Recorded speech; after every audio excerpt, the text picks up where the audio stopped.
Good morning po. Ma'am Aisha po ito from Quitline po. Hello po, ma'am. Pwede po pa siyo kay Miss Betty Agoncillo? Yes po, ma'am. Ako po ito. Good day po ulit. Gusto ko lang po sana kayo kamustahin sa inyong pagtigil sa paninigarilyo. Yun nga po, ma'am. 4 months na akong nag-stop simula nung quit date. Quit date po. Kaso lang po, simula po noon, namatay po yung lola ko. Nung isang araw ay nakapagsigarilyo po ako. So, bumalik po ako sa coping mechanism ko na paninigarilyo.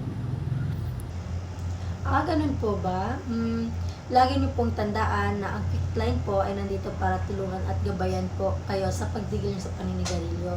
Nakailang sticks po kayo kahapon? Nakakaisang pack po ako everyday. Oh, I congratulate you po, Miss Betty, na nakapag-quit po kayo ng 4 months. Hindi po biro yung sakripisyo nyo para mapabuti po ang inyong kalagayan.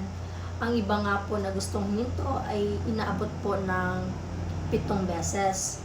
So ngayon po, ma'am, gusto nyo po ba ulit huminto sa paninigarilyo? Wait lang po, ma'am Aisha, ha? Pwede po, Okay po. bigyan nyo na lang po ako ng konting oras para po makapag-isip-isip po. Okay po, Miss Betty, kung nakapag-desisyon na po kayo, sabihin niyo lang po sa akin kung kailan niyo gustong tumigil ulit sa paninigarilyo.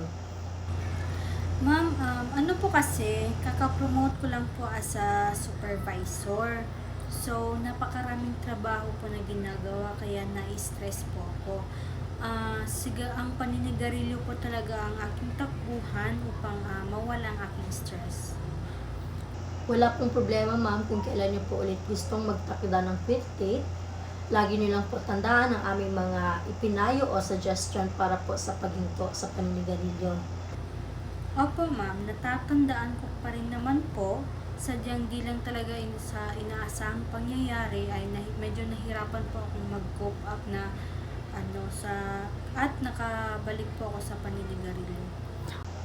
Okay lang po yan, ma'am. Ang Quitline po ay laging nandito po upang gabayan po kayo sa pag-quit sa paninigarilyo. Tatawag po ako ulit sa susunod na follow-up. Maraming salamat po at ingat po kayo. Okay po, bye-bye.